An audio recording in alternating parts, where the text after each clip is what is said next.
Bonjour, avec vous Yulia Ivanchenko et on continue notre rubrique développement professionnel et personnel.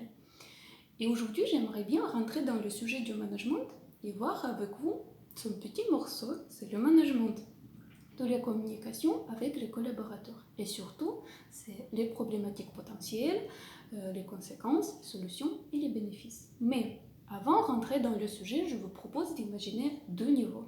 Le premier, c'est le niveau du management qui est plus haut, et le deuxième, c'est le niveau des équipes qui est plus bas. La liaison entre les deux, ça se passe par la communication. Et alors, voyons ensemble les problématiques potentielles qui peuvent être nées dans le niveau numéro 1.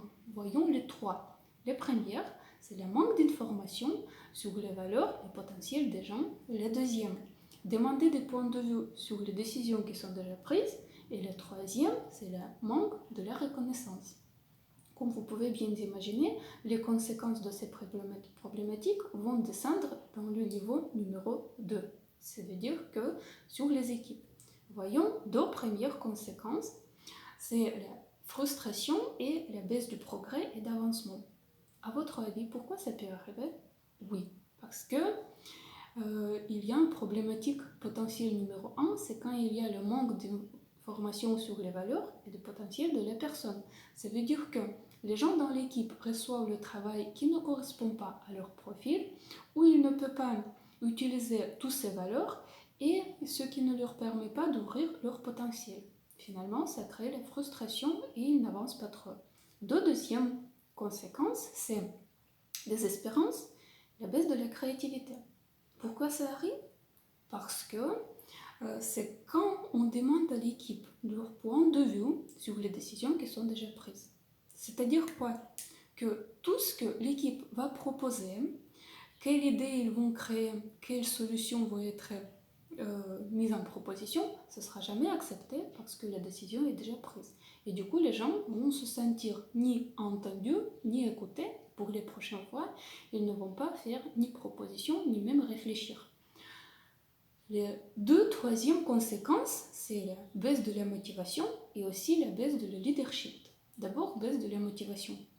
Pourquoi ça peut arriver? C'est parce que les gens ne reçoivent pas le feedback, ils ne reçoivent pas de retour d'information, c'est-à-dire qu'ils manquent de la reconnaissance. Et quand je parle de ça, c'est pas que la reconnaissance comme les félicitations, c'est aussi des remarques constructives qui vont permettre à la personne d'avancer et de s'améliorer. Pourquoi j'ai mis ici en même temps le baisse du leadership? Parce que le leadership du manager, ça se crée et ça s'augmente par le retour d'informations pour les équipes. Ça veut dire que c'est par la reconnaissance. Et il faut noter que le leadership, c'est quand la personne crée l'espace dans lequel tout le monde veut appartenir. Et le manager, c'est bien le cas, c'est quand il crée un espace autour de lui où toute l'équipe veut le suivre et veut être avec lui.